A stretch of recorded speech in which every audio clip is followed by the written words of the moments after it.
እግዚአብሔር ለቤተ ክርስቲያን የሾማቸው አስቀድሞ ሐዋርያትን፣ ሁለተኛም ነቢያትን፣ ሦስተኛም መምህራንን ከዚህም በኋላ ተአምራትንና ኃይልን ማድረግ የተሰጣቸውን ቀጥሎም የመፈወስ ሀብት የተሰጣቸውን የመርዳትም ሀብት የተሰጣቸውን የመምራትና ቋንቋን የመናገር ሀብት የተሰጣቸውን ነው። በእውኑ ሁሉ ሐዋርያትን ይሆናሉን? ሁሉስ ነቢያትን ይሆናሉን? ሁሉስ መምህራንን ይሆናሉን? ለሁሉስ ተአምራትን የማድረግ ኃይል ይሰጣልን? ለሁሉስ የመፈወስ ሀብት ይሰጣልን? ሁሉስ በቋንቋ ይናገራሉን? ሁሉስ ይተረጉማሉን? ነገር ግን ለምትበልጠው ጸጋ ቅኑ። የሐዋርያው ቅዱስ ጳውሎስ መልእክት አንደኛ ቆሮንቶስ ምዕራፍ 12 ከቁጥር 28 እስከ 30። በስመ አብ ወወልድ ወመንፈስ ቅዱስ አሃዱ አምላክ አመሰዱሱ ለሐምሌ በዛቲ ዕለት። አንድ አምላክ በሆነ በአብ በወልድ በመንፈስ ቅዱስ ስም ሐምሌ 6 በዚች ቀን እንደ እርሱ ያሉ ኤልያስና ሄኖክ ወዳሉባት ብሔረ ሕያዋን የዕዝራ ዕርገት ሆነ። ይህም ነቢይ የእግዚአብሔርን ትእዛዝ የሚጽፍ ነበረ። እርሱም ከሌዊ ወገን ነበረ። ከእግዚአብሔርም ጋር ግሩም የሆነ ነገርን መናገር ጀመረ። እንዲህም አለ። ምድርን በፈጠርካት ጊዜ አዳምን ታስገኝ ዘንድ አዘዝካት፣ አስገኘችውም። ሁለተኛም የጥፋት ውሃ በጊዜው እንደመጣና ሁሉን እንዳጠፋ ተናገረ። ኖህ፣ አብርሃምና ዳዊት እንዴት እንደተመረጡ ደግሞ ተናገረ። ዳግመኛም ነፍስ ከሥጋዋ እንደምትወጣና 7 ቀኖች እንደምትዞር ከዚያም በኋላ እንደ ሥራዋ ወደ ተዘጋጀላት ቦታዋ እንደምትገባ ተናገረ። ከዚያም ስለ ፍርድ ቀን ተናገረ። ከእግዚአብሔር ከጌትነቱ ብርሃን በቀር ፀሐይና ጨረቃ መብራትና ብርሃንም እንደሌሉ ተናገረ። ዳግመኛ በልቧ እጅግ የምትጨነቅ የምታዝንና የምትተክዝ ሴት አምሳል ጽዮንን አያት። ልብሶቿንም የተቀደዱ ነበሩ። ልጆቿም ወደ ጫጉላው ቤት በገባበት ቀን እንደሞተ ነገረችው። ከዚህም በኋላ እርሷን ከማየቱ የተነሳ ፈርቶ በድንጋጼ እስከወደቀ ድረስ ፊቷ በድንገት እንደ መብረቅ በራ። ደግሞም 12 ክንፎችና 3 ራሶች ያሉት ንስር ከባህር ሲወጣ ከክንፎቹም ውስጥ ራሶቹ ሲወጡ አየ። እኒህም በየዘመናቸው ገዝተው የጠፉ ነገሥታት ናቸው። ደግሞም ስለ መድኃኒታችን ክርስቶስ መወለድ ተናገረ። እንዲህም አለ። አንበሳ የሚያገሳ ከበረሃ ወጣ፣ በሰው አንደበትም ሲናገር ንስሩን ሲገስጸው ሰማሁት አለ። ዳግመኛም ስለ ክርስቶስ እንዲህ ብሎ ትንቢት ተናገረ። በሌሊት ታላቅ ነፋስ ከባህር ሲወጣ አየሁ። ከማዕበሉ የተነሳ ባህሩ ይታወክ ነበር። ነፋሱም እንደ ሰው አምሳል ሆኖ ከባህር ሲወጣ አየሁ። ደግሞም ከብዙ ኃይልና ክብር ጋር በሰማይ ደመና ማድረጉን በአብ ቀኝ መቀመጡን አይቶ ተናገረ። ዳግመኛም በፈሳሹ ማዶ ያኖራቸው 9 ነገድ እንደሚሰበሰቡ ተናገረ። ከዚህም በኋላ የነቢያት መጻሕፍትና የአባቶቻችን ትውልድ የያዙ መጻሕፍት ተደምስሰው መጥፋታቸውን በአሰበ ጊዜ ወደ በረሃ ገብቶ በጾምና በጸሎት ምህላ ያዘ። ከእርሱም ጋር 5 ጠቢባን ጸሐፊዎችን ወሰደ። ከእንጨቱም አንጻር ቃል ጠርቶት ዕዝራ አፍህን ክፈት ብሎ ኅብሩ እሳት የሚመስል ውሃን የተመላ ጽዋን ሰጠው። ያንን ጽዋም ጠጣ። ያን ጊዜም ልቡናው ጥበብን አገሳ፣ ተገለጸለትም። መጽሐፍትን ሁሉ ሰበሰበ። ለእነዚያም ሰዎች ልዑል አምላክ እውቀትን ሰጣቸው። መጽሐፍትንም ሁሉ በየተራቸው ጻፉ። በዚያም 40 ቀን ኖሩ። እነዚያ ግን ቀን ቀን ይጽፋሉ፣ ማታ ማታም ይመገባሉ። እርሱ ግን ቀን ይጽፋል፣ ማታም ዝም አይልም። በእነዚህ 40 ቀኖች ሁሉ መጽሐፍት ተጻፉ። ከዚህም በኋላ ልዑል እንዲህ ሲል ተናገረው። የእውቀት ምስጢር፣ የጥበብ ምስጢር እንደ ፈሳሽ ውሃም ያለው እውቀት ላላቸው ታስተምራቸው ዘንድ ይህንን ተመልከት እንዳለውም አደረገ። በ4ኛውም ዘመን ከሚቆጠሩ ከብዙ ሱባኤ በ5ኛው ሱባኤ ይህ ዓለም ከተፈጠረ ከ5000 ዘመን በኋላ ጨረቃ ሰርቅ አድርጋ ጨለማዋን ባጣች በ10ኛው ቀን በ3ኛው ወር በ91 እንደ እርሱ ያሉ ደጋግ ሰዎች ወዳሉበት ዕዝራን ወሰዱት። ለእግዚአብሔር ምስጋና ይሁን፣ እኛንም በጸሎቱ ይማረን፣ በረከቱም ከእኛ ጋር ትኑር ለዘላለሙ አሜን።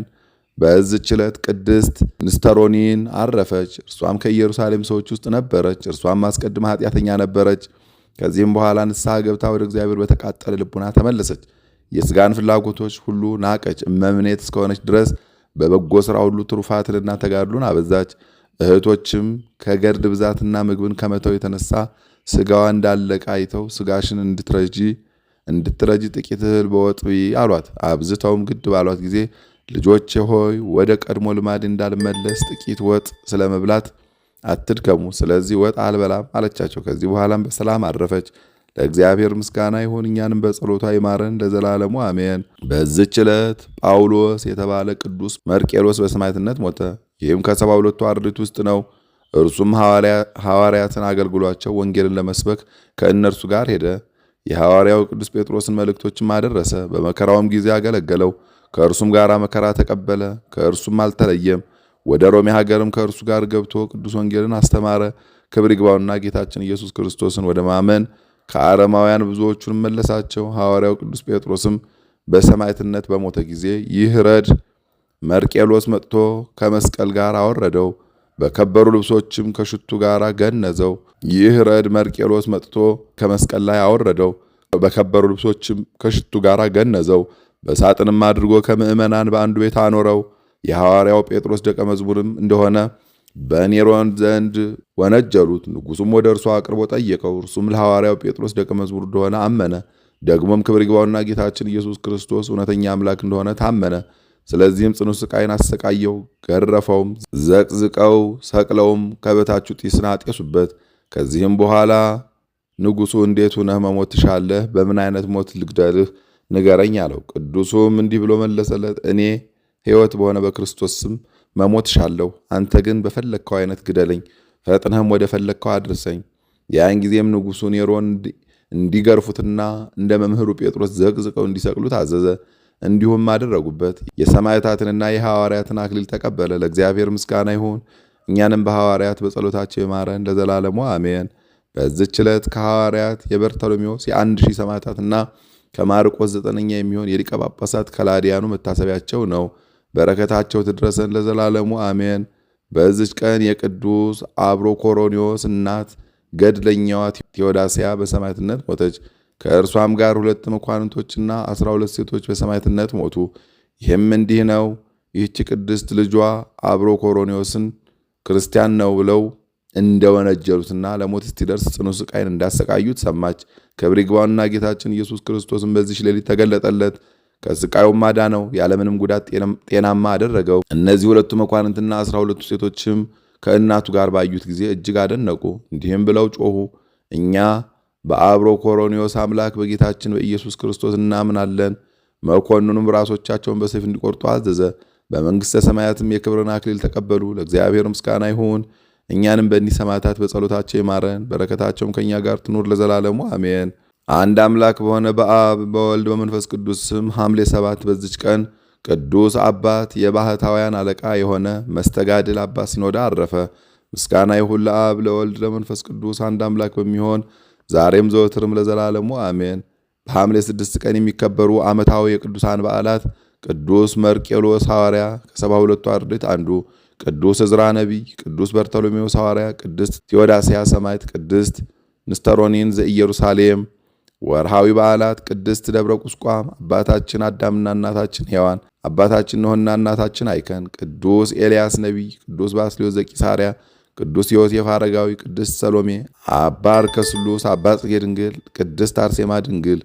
እግዚአብሔር ለቤተ ክርስቲያን የሾማቸው አስቀድሞ ሐዋርያትን፣ ሁለተኛም ነቢያትን፣ ሦስተኛም መምህራንን፣ ከዚህም በኋላ ተአምራትንና ኃይልን ማድረግ የተሰጣቸውን፣ ቀጥሎም የመፈወስ ሀብት የተሰጣቸውን፣ የመርዳት ሀብት የተሰጣቸውን፣ የመምራትና ቋንቋን የመናገር ሀብት የተሰጣቸውን ነው። በውኑ ሁሉ ሐዋርያትን ይሆናሉን? ሁሉስ ነቢያትን ይሆናሉን? ሁሉስ መምህራንን ይሆናሉን? ለሁሉስ ተአምራትን የማድረግ ኃይል ይሰጣልን? ለሁሉስ የመፈወስ ሀብት ይሰጣልን? ሁሉስ በቋንቋ ይናገራሉን? ሁሉስ ይተረጉማሉን? ነገር ግን ለምትበልጠው ጸጋ ቅኑ። አንደኛ ቆሮንጦስ ምዕራፍ 12 ከቁጥር 28 እስከ 30። የሰማነውን በልቦናችን ያሳድርብን። ከቅዱሳን አባቶቻችን ከቅዱሳት እናቶቻችን በረከት ረድኤት ያሳትፈን። ይቅርታውን ቸርነቱን ያርቅብን። የሰላም አምላክ ሰላሙን፣ ፍቅሩን፣ አንድነቱን ይስጠን። ዝናመ ምሕረቱን እክለ በረከቱን ያድለን። ለብርሃነ መስቀሉ በሰላም ያድርሰን። ጸሎታችንን ይቀበልልን። በጸሎታችሁ አስቡን አትርሱን ያሉትን ያስብልን። እንበል አቡነ ዘበሰማያት ይትቀደስ ስምከ ትምጻእ መንግሥትከ ወይኩን ፈቃድከ ኢየሱስ ክርስቶስ ከመ ይስረይ ለነ ኃጣውኢነ ተማኅፀነ ብከ ኃይለ እግዚአብሔር አብይ ኦ እግዚእ ኢየሱስ ክርስቶስ ስራይ ኃጢአቴ ወኃጢአተ ኩሉ ሕዝብከ እማሰራ ኃጢአት እግዚአብሔር ይፍታ። እግዚአብሔር ይባርክ። ሰላም ያሳድር፣ ሰላም ያውለን፣ ሰላም ያዋለ፣ ሰላም ያሳድረን። ይቆየን።